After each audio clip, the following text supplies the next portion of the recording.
Olá, caríssimos, eu sou Carlos A. Júnior e sejam bem-vindos ao projeto Um Quarto de Oração na nossa catequese destrinchada.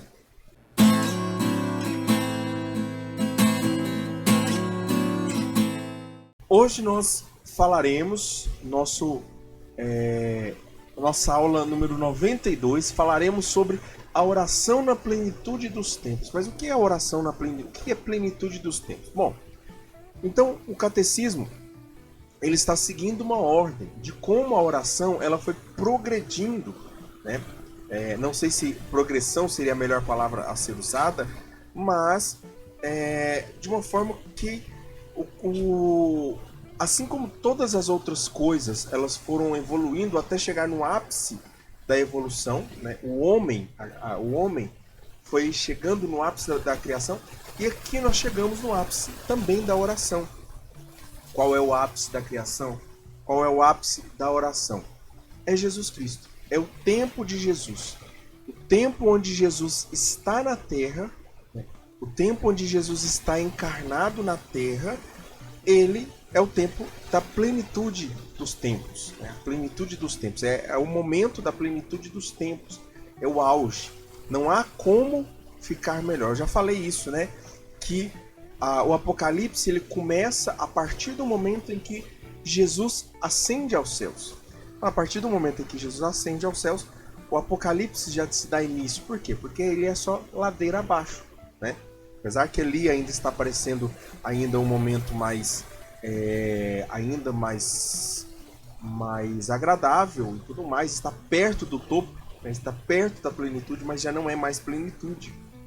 Né, ali após o Pentecostes e tudo mais ali, mas hoje nós estamos bem abaixo, então como se fosse uma subida e depois desce. Então a plenitude dos tempos é isso.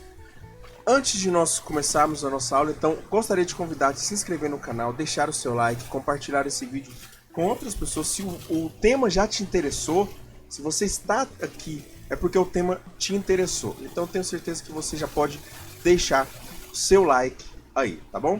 Então vamos para o nosso vídeo de hoje. Isso apareceu aqui, muito bem. Na plenitude dos tempos. Quando é a plenitude dos tempos? Então, como eu já falei, plenitude dos tempos é a aurora da vida, a chegada e a estadia de Cristo na Terra. Jesus nos revela a plena oração, que nós vamos falar posteriormente. Devemos compreender a sua oração no Evangelho. Aproximar-nos de Jesus como da sarça ardente. Então, quais são as duas formas de se aproximar da sarça ardente, de se aproximar de Jesus? Contemplando-o em sua própria oração e também escutando-o, como ele nos ensina a rezar. Jesus ora e Jesus ensina a orar.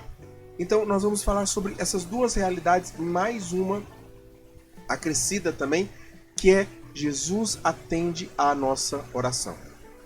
Então, nós falaremos sobre Jesus, como Jesus ora, como Jesus ensina a orar e como Jesus atende à nossa oração. E por fim, nós também vamos falar sobre a oração da Virgem Maria, que não pode ficar nunca, ela que é excelência em oração, certo? Então, vamos à primeira parte, né, que é Jesus ora. Como Jesus aprendeu a rezar?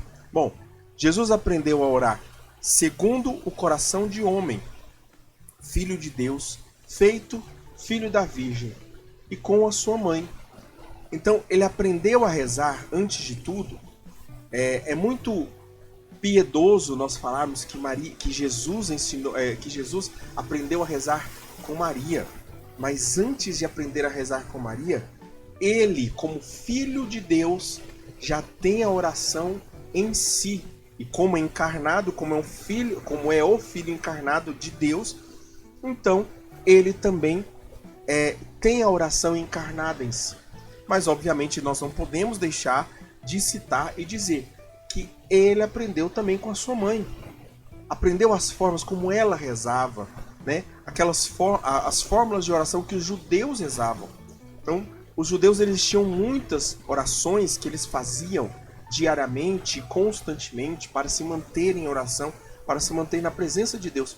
E Maria ensina Jesus essas orações. ensina a conservar e a meditar no coração as maravilhas de Deus. Também vai aprender com o seu povo as palavras e ritmos também de oração.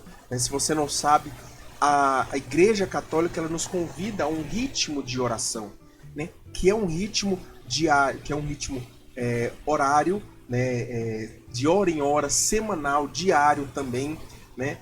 Semanal, mensal e anual, né? Que são ritmos que nós vamos ver posteriormente também. E ele aprende também com o seu pai José, né? Assim como a sua mãe, ele aprende também com o seu pai José, que o leva ao templo. Então, a necessidade do homem ir ao templo era real. E os homens eram obrigados a ir no templo. As mulheres não tinham tanta necessidade. Então, com quem Jesus aprende a ir no templo é com São José. Por mais que Maria visitasse e isse junto com São José e com o menino Jesus, mas a responsabilidade era de São José. E também aprende na sinagoga de Nazaré e no templo com os mestres que ele teve. Mas ele principalmente aprende a oração. Essa oração brota de uma fonte muito mais secreta. E essa fonte é o Pai. Ele não aprende não somente com todas as realidades que nós falamos, mas principalmente com o Pai. Principalmente com o seu Pai, nosso Pai, Deus, que faz o Filho único viver a oração filial. Então, essa relação de filho e pai que a Santíssima Trindade tem, o Pai, as duas primeiras pessoas da Santíssima Trindade têm, é uma relação de oração. Então, eternamente a oração está ali, entre o Pai que ama o Filho e o Filho que ama o Pai. Entendendo com quem Jesus aprende a oração, agora vamos entender quando Jesus ora.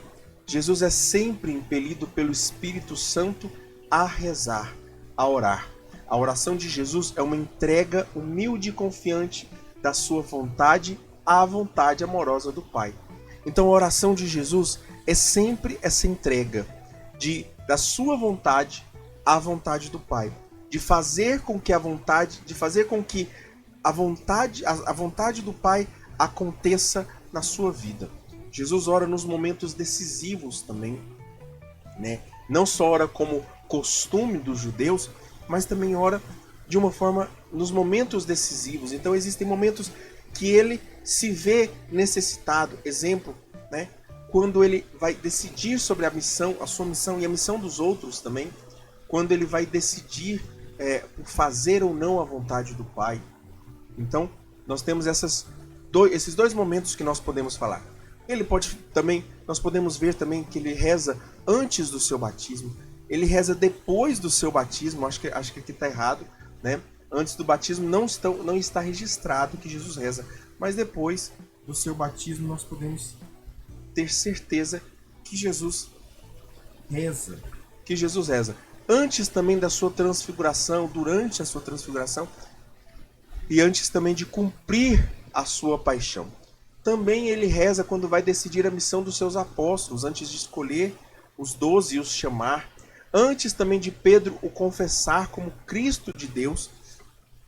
E para que a fé do chefe dos apóstolos não desfaleça na tentação. Então ele vai rezar ali, não somente no Getsêmani, mas também a sua oração sacerdotal vai ser dita ali, que pode ser vista tanto em Lucas quanto em Mateus, se eu não me engano, que vai ver como Jesus ele realmente rezou e fez a oração sacerdotal, uma oração de sacrifício. Nós veremos ainda, se eu não me engano, no número 97 ou 98 dessas aulas, tá bom? Como surgirá em mim o desejo para rezar. Então, se Jesus reza, deve surgir um desejo de imitá-lo. Por isso deve surgir um desejo de rezar. Como esse desejo, como Jesus nos ensina a primeiro ter o desejo. Antes de rezar, eu preciso ter o desejo para rezar. Então eu preciso entender isso, que antes de fazer qualquer coisa, eu preciso ter o desejo. É o desejo que peca ou santifica. A gente já falou sobre isso, né? Que o desejo é o motor, a gasolina que realmente decide, que vai mostrar se um ato é bom ou ruim, né? Desejo então para orar surge ao contemplar Jesus orando. Então, quando nós olhamos para Jesus orando, por isso que essa pergunta está aqui, porque tem a ver com Jesus orando. Ao olhar para Jesus orando, nosso coração deve se encher de vontade, desejo de imitá-lo e também de orar. Ao ver Jesus orando, seus discípulos pediram: Senhor, ensina-nos a orar. E aí é onde esse pedido se transforma na mais bela oração, que é a oração do Pai Nosso, a oração dominical, a oração do Senhor. Olha para o Mestre e vê como ele faz. Então nós olhamos para o Mestre e vemos como ele faz. É contemplando e escutando o Filho de Deus que os filhos aprendem a orar ao Pai. É como aquela criança, né? aquele bebê que vê o filho, o irmão mais velho, o irmão bem mais velho, o irmão mais velho fazendo alguma coisa, né?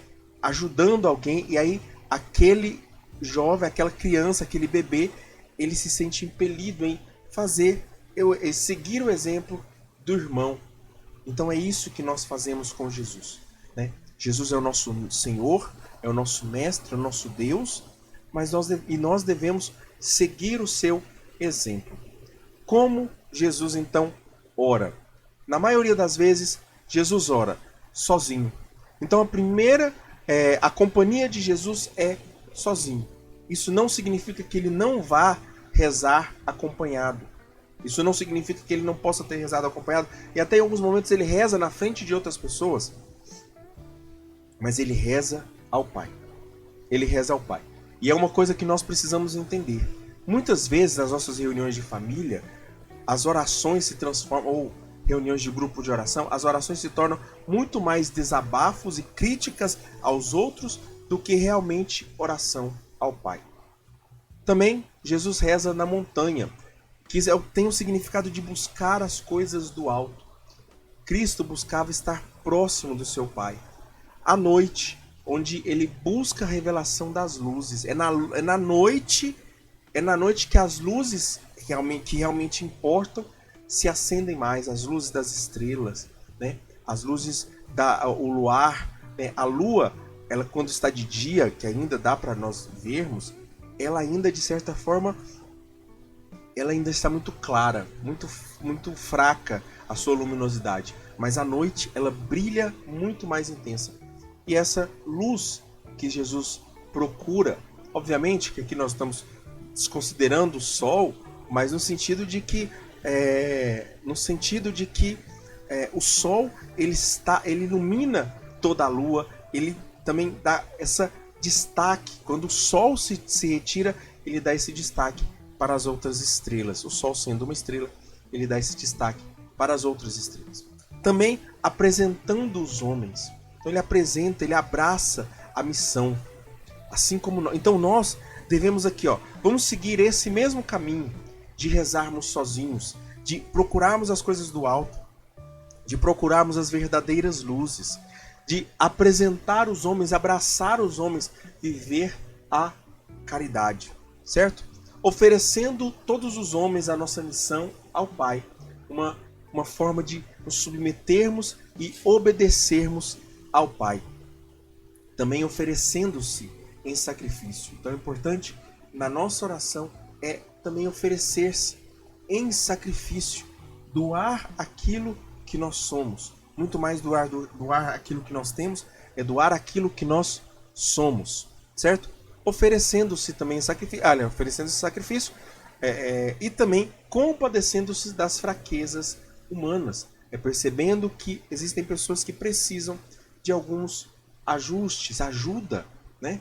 E percebendo isso, intercedendo por elas. Jesus louva ao Pai. Então, existem duas orações que merecem destaque aqui, pois ambas começam com ação de graças, com louvor ao Pai. Obviamente que Jesus reza em outros momentos também, mas duas dessas orações são importantíssimas e merecem destaque. A primeira é, ao louvar o Pai, Jesus revela sua adesão ao plano e agradecimento por revelá-lo aos pequeninos. Então, o primeiro momento é quando ele agradece por revelar por o Pai revelar a sua vontade, o seu plano aos pequeninos. Jesus aprende com Maria o fiat, faça-se a sua vontade. Jesus adere amorosamente com seu coração humano ao mistério da vontade do Pai. Então, é essa vontade, esse plano que Deus Pai revela aos pequeninos, que Cristo está incluído nesses pequeninos, não porque ele é pequeno, mas porque ele se fez pequeno por nós, por amor de nós, para se assemelhar à nossa fraqueza. Jesus louva também antes de ressuscitar Lázaro. Então olha aqui, nós vemos pelas pequenas pessoas, né, pelas pessoas mais necessitadas, mas também nós vamos ver aqui também por Lázaro, né? Antes de ressuscitar Lázaro, Jesus, ele louva o Pai. Pai, te dou graças por me teres escutado. É isso que Jesus fala. O Pai atende sempre o que Jesus pede. Atende sempre o que Jesus pede. E Jesus pede sempre. Jesus vai sempre pedir ao Pai. Não é um incômodo para Jesus pedir, e muito menos um incômodo para o Pai ouvir a voz de Jesus. Por isso também não deve ser um incômodo para nós rezarmos sempre, estarmos sempre em oração. Jesus nos lembra que o doador é mais importante que a doação. Isso aqui é muito importante. Nós percebemos, olhar para aquele que nos dá, que é Deus, e não para aquilo que ele vai nos dar, né? Para o que ele vai nos dar, para o que Deus vai nos dar. O dom é dado por acréscimo, né? Buscar em primeiro lugar o reino de Deus e sua justiça, e tudo mais vos será acrescentado. Jesus também entrega-se ao Pai em oração. Na sua hora, no seu momento de passar dessa vida para a ressurreição, para a morte e depois da ressurreição, Jesus já não diferencia dar-se e orar-se. É tudo uma coisa só. Tudo vira oração. Tudo vira oração naquele momento. Então, nos nossos momentos mais de angústia, a gente pode perceber, nos nossos momentos mais de angústia, tudo vira oração, né? Jesus está sempre na nossa boca. O Pai está sempre nas nossas bocas. Nossa Senhora está sempre nas nossas bocas quando nós estamos aflitos. A vontade de Jesus de estar com o Pai e fazer a sua vontade é insondável. Não se pode sondar a vontade que Jesus tem de estar com o Pai. Jesus anseia cumprir também os seus desígnios, os desígnios do Pai. Palavras como as a seguir provam isso. Então Jesus ele vai falar algumas palavras que vão provando isso. Essas palavras em verde aqui eu não vou ler, né? A maioria das coisas eu leio aqui, então não vou ler. Se você quiser pausar para ver, palavras onde Jesus fala e ele louva, e são orações também, principalmente são orações, são frases, todas as frases que Jesus fala na cruz. Então, todos esses. E a última frase, né? Pai, nas tuas mãos entrego o meu espírito, é o brado de expiração. O último ato de Jesus antes da morte é um forte brado ao Pai. E este brado, esse grito, conta como sua última oração. Pai, em tuas mãos entrego o meu espírito. Essa é a última oração de Jesus, antes da sua morte, obviamente, né? Contém todas as angústias da humanidade. Em tuas mãos entrego o meu espírito. Se nós falássemos isso constantemente, em tuas mãos entrego o meu espírito, confiando. Aqui nós vemos todas as virtudes teologais inclusas. Pai, esse amor que existe entre o Filho e o Pai. Em tuas mãos entrego a fé e a esperança também de receber a vida nova de Deus. Então, essas orações, esse brado é a última oração de Jesus. É acolhida e atendida pelo Pai ao ressuscitar seu Filho ao terceiro dia. Então, ela é acolhida e atendida pelo Pai ao ressuscitar seu Filho ao terceiro dia. O brado, então, esse brado é a oração do Filho A ressurreição é a resposta. Então, Cristo dá esse brado, em tuas mãos entrego o meu espírito, e o Pai atende, ressuscitando-o no terceiro dia. Ressuscitando então no terceiro dia. A Epístola de Hebreus vai relatar como a oração de Jesus realiza a vitória da salvação. Hebreus 5, de 7 a 9, vai dizer: nos dias da sua vida mortal, Cristo dirigiu preces e súplicas com um forte brado e com lágrimas, àquele que podia livrar da morte, e por causa da sua piedade foi atendido na ressurreição. Apesar de ser filho, aprendeu de quanto sofreu o que é obedecer. E quando atingiu a sua plenitude, tornou-se para todos aqueles que lhe obedecem causa de salvação eterna. Então aqui o autor de Hebreus, não se sabe se é Paulo ou se é outro evangelista, porém nós sabemos que Jesus entrega e recebe de bom grado a vida de Deus, a vida do Pai, certo? Agora nós vamos ver como Jesus ensina a rezar. Vemos aqui então toda a vida de Jesus, desde os seus primeiros passos na oração, que são passos extremamente naturais, como até a sua última oração. Agora nós vamos ver em toda a sua vida como ele nos ensina a rezar, certo? A direção de toda a oração. Ao orar, Jesus ensina a orar também. Então, todas as vezes que nós vimos aqui, tudo aquilo que nós vimos quando Jesus ora, também é um ensinar a orar. A nossa oração deve ser guiada ao Pai, e toda a oração de Jesus nos conduz ao Pai. Então, tudo que Jesus reza, ele reza ao Pai. Nós também devemos rezar direcionados para o Pai. A oração deve insistir em uma conversão de coração. Da nossa parte, toda oração deve insistir, a princípio, a primeira coisa que nós devemos fazer na oração é pedir a conversão de coração. Reconciliando-nos com o irmão, amando os inimigos, orando pelos que nos perseguem, orando ao Pai em segredo, não se prolongando em palavras difíceis, perdoar de coração na oração e buscar a pureza e o reino de Deus. Então, tudo isso deve ser prioridade nas nossas vidas. Tudo que passa disso é supérfluo. Pode acontecer? Posso rezar? Pode. Se você rezar antes essas coisas. Se você não está se reconciliando com o irmão, não amando os inimigos, não orando pelos que perseguem, não orando ao Pai em segredo, que você está se prolongando em palavras difíceis, se você não está perdoando de coração na oração e não está buscando a pureza do reino de Deus, ou não está buscando, pode ser um ou mais, mas que seja uma, vocês não está rezando de fato, certo? Então, essa é a direção de toda a oração. A fé é indispensável na oração. Então, para fazer essa receita, esse bolo, nós precisamos da fé. O coração convertido aprende a orar na fé. Orar na fé é aderir-se a Deus como filho. Então, orar na fé, aderir, é esse grudar mesmo. É estar vinculado ao ponto de fazer a vontade por vontade. Fazer essa vontade por adesão. Aderir à vontade do Pai, como fé. Como aderir a um plano de saúde, ou aderir a um grupo, um clube social, ou um grupo de amigos, ou uma festa, também é aderir à fé, aderir a fazer a vontade do Pai. Nós aderimos a várias coisas durante toda a nossa vida, então isso é mais uma coisa, que são coisas lícitas, não estou falando que são ilícitas não, tá?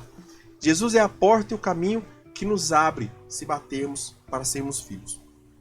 Então nós precisamos rezar para sermos filhos, para comportarmos como filhos. A fé nos ensina a ser audazes filialmente, ou seja, sermos filhos audazes, sermos filhos audaciosos, que desejam aquilo que muitas vezes é impossível, aquilo que muitas vezes aos nossos olhos é impossível, mas que para Deus nada é impossível.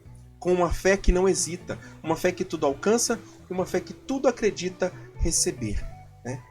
Claro que com a condição de fazer, receber para que Deus seja glorificado. Jesus então critica e se entristece com a falta de fé. Muitas vezes Jesus vai mostrar tristeza, percebendo que a tristeza não é algo ruim. Porque sendo Jesus Deus e ele sente tristeza, e essa tristeza então não nós percebemos que Jesus não pecou, então essa tristeza também não é pecado.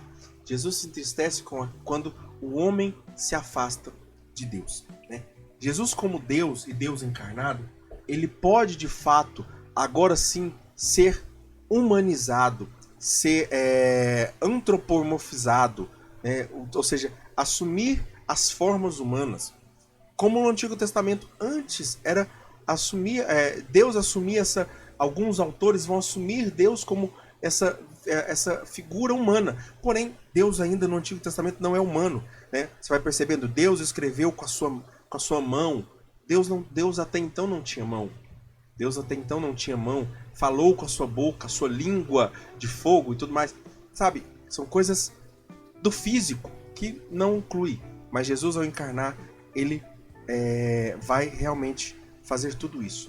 Jesus então admira e se alegra com a grande fé manifestada. Então, ele se entristece com a falta de fé e se alegra com a fé manifestada. Fazer a vontade do Pai.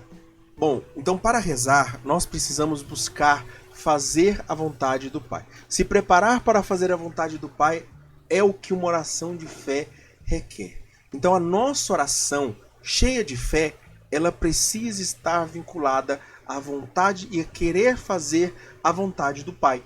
Quando nós rezamos, quando você se colocar em oração, a coisa mais importante é fazer a vontade do Pai. Ser solícito em cooperar com os desígnios de Deus. Jesus então apela à conversão, à fé, à vigilância e ao combate. E 3 parábolas principais nós podemos destacar em relação à oração. Não que não existam outras, mas essas são as principais e as que são destaque pelo catecismo. São Lucas apresenta 3 parábolas principais para a oração. A do amigo inoportuno, importuno, que é um convite à oração persistente. Aquele amigo que chega na madrugada e pede alimento para os seus convidados que chegaram para a sua casa, e ele pede para o vizinho ali porque ele não tem pronto. Então a pessoa ela vai dar para parar de ser incomodada. Também a viúva importuna que fica ali no pé do juiz para que o juiz faça justiça a ela. Também, então, o do amigo importuno é esse convite à oração persistente. A da viúva importuna é orar sem se cansar, com paciência e fé. E aí nós vamos perceber que ambos são importunos. Ambos são importunos. Nós, quando rezamos, nós somos importunos também. Deus é Deus. Deus está muito acima de nós, muito infinitamente acima de nós.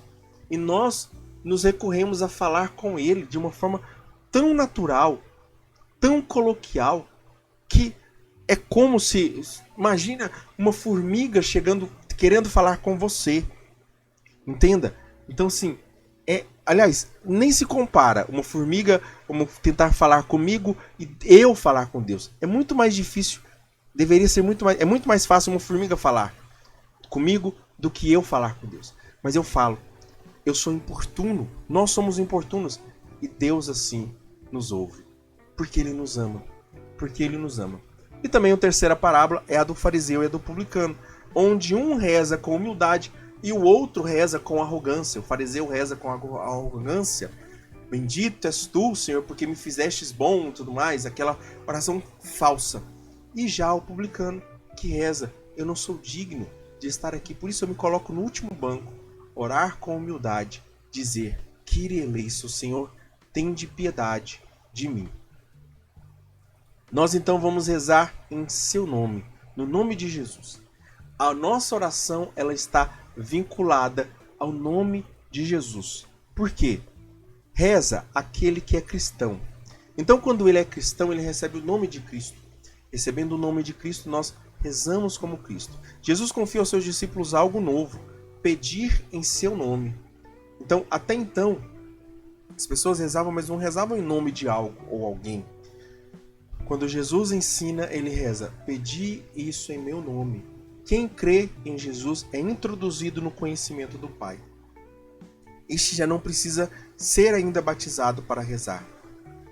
Basta crer no nome de Jesus para poder ser introduzido no conhecimento do Pai. Ainda não é filho. O não batizado ainda não é filho. Mas ao se tornar filho, ele é introduzido mais ainda e mais plenamente no corpo de Cristo, no corpo da igreja. Jesus é o caminho, a verdade e a vida que vem do Pai. E os frutos dessa fé na oração são guardar a palavra de Deus. Aquele que reza, ele tem um desejo maior de guardar a palavra de Deus. Guardar os mandamentos também. Permanecer com ele no Pai, que nele nos ama ao ponto de permanecer em nós mesmos. Ou seja, permanecer em mim e eu em vós, e o Pai permanecerá e o Pai permanecerá em nós. Permanecer em mim e eu e o Pai faremos morada, permaneceremos em você. A certeza de sermos atendidos nas nossas petições baseia-se na oração de Jesus. Baseia-se no nome também de Jesus.